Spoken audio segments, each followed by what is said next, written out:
Salut, je suis Salah Berkani, l'enseignant des SVT au collège Ahmed Rachidi à Tétouan au Maroc.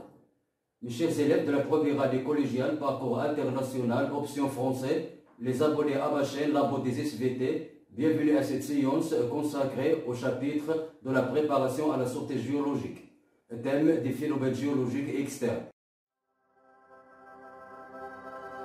Mes chers élèves, la géologie ou la science de la Terre, c'est la science qui étudie les constituants du globe terrestre, c'est-à-dire les paysages géologiques et les roches. Elle étudie aussi les phénomènes géologiques endogènes et exogènes. Alors, dans cette deuxième unité du programme, on va étudier les phénomènes géologiques et exogènes. Mes chers élèves, pour observer les phénomènes géologiques, les roches et les paysages géologiques, on doit réaliser des sorties géologiques, c'est-à-dire des visites sur le terrain, et on utilise des outils géologiques. Alors, quels sont les outils utilisés pour réaliser les sorties géologiques? Mes chers élèves, les outils nécessaires à la réalisation des sorties géologiques sont une carte topographique pour situer les lieux, une boussole pour déterminer les directions, un marteau géologique pour prendre des échantillons de roches, l'acide chlorhydrique pour reconnaître les roches calcaires et qui font effervescence avec cet acide, un appareil photo pour documenter les paysages, un carnet de notes pour prendre des observations et des questions soulevées. Alors, on va tout d'abord étudier la carte topographique. Pour réaliser cet objectif, on va utiliser la carte topographique de Tétouan. Mes chers élèves, la carte topographique est une représentation réduite sur un plan, des reliefs et des lieux et des aménagements humains. La carte topographique comprend le titre de la carte, c'est le nom de la région dont a été réalisée la carte. Le titre de la carte est indiqué sur le côté nord de la carte. Exemple, la carte topographique de Tétouan. La légende, c'est l'explication des symboles et des couleurs figurés sur la carte. La légende se trouve sur la marge de la carte.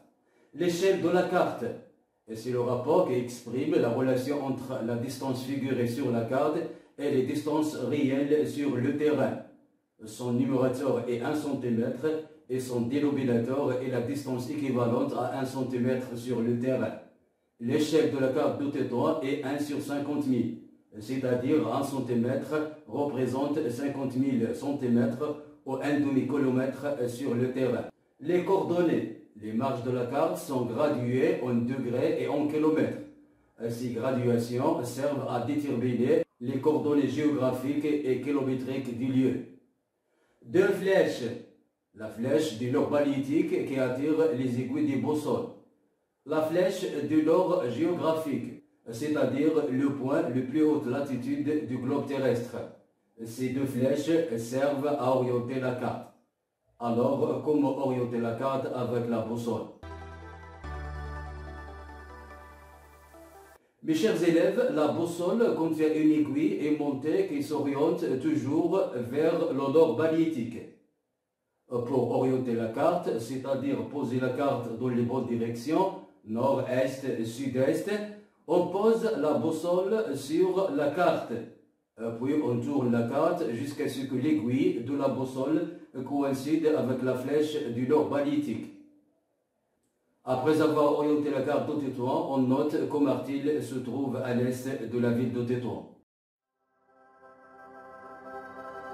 Et maintenant, on va découvrir comment calculer les distances réelles entre deux points en utilisant l'échelle de la carte. Comme exercice, on va calculer la distance entre l'aéroport de Sali Darbel et Martil à vol d'oiseau. On mesure la distance figurée sur la carte entre ces deux points avec la règle. On obtient environ 10 cm.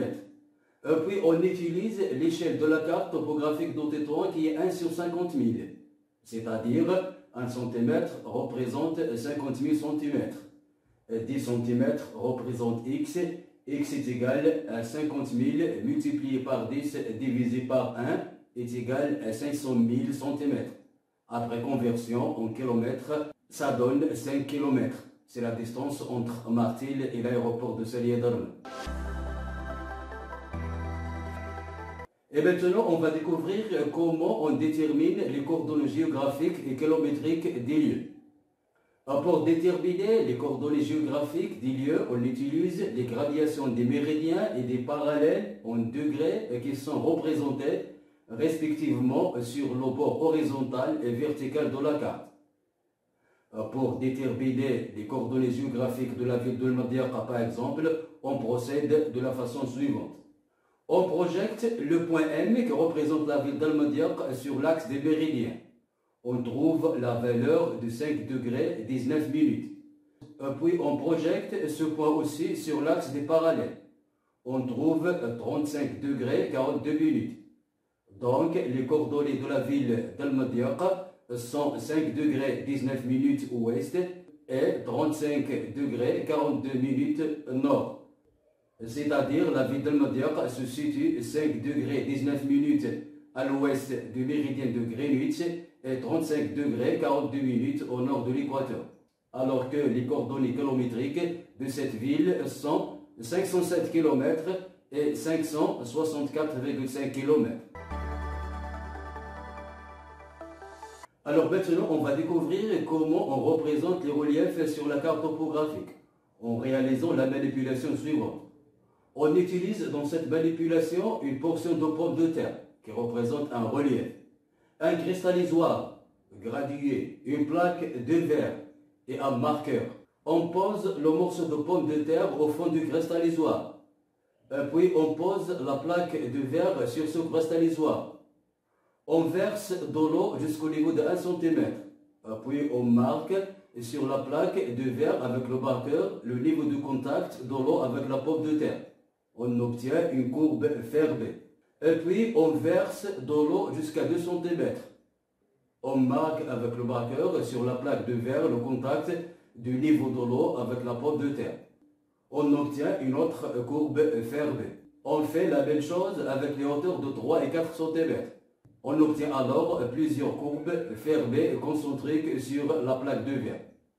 Ces courbes représentent le relief de pomme de terre sur la plaque de verre. Ce sont des courbes de niveau. Mes chers élèves, de la même façon sont représentés les reliefs sur la carte topographique par des courbes de niveau. Les courbes de niveau sont donc des courbes fermées concentriques qui relient les points de même altitude par rapport au niveau de la mer. Elles sont gradées en mètres avec des valeurs qui sont en multiples de 5. La différence de hauteur entre deux courbes de niveau successives est constante sur la carte topographique. Elle est nommée équidistance, qui est aussi un multiple de 5. Sur cette carte topographique simplifiée, par exemple, pour calculer l'équidistance, on procède de la façon suivante. On utilise la courbe 300 et la courbe 100, qui sont séparées par 4 fois la valeur de l'équidistance. Donc l'équidistance est égale à 300 moins 100 divisé par 4, c'est 50 mètres. L'équidistance de cette carte est donc 50 mètres. C'est-à-dire entre deux courbes de niveau, il y a 50 mètres de différence. Et maintenant, on va découvrir comment on réalise un profil topographique, c'est-à-dire la forme des reliefs entre deux points A et B sur cette carte simplifiée. On marque les deux points A et B sur la carte. Puis on relie ces deux points avec un segment. Puis on pose le bord du papier millimétré sur ce segment. Après, on projette le segment AB sur le bord inférieur du papier millimétré.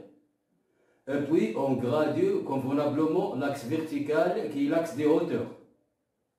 Et on marque les points de contact de chaque courbe de niveau avec le bord du papier millimétré. Ensuite, on projette ces points sur le papier millimétré en respectant leur hauteur. Et on relie ces points pour obtenir une ligne qui représente le profil topographique entre le point A et B.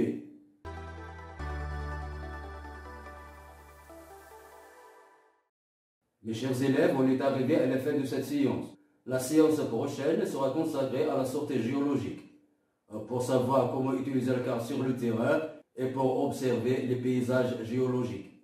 Je vous invite à vous abonner à ma chaîne, comme j'attends vos observations pour améliorer ces productions pédagogiques. Merci et au revoir.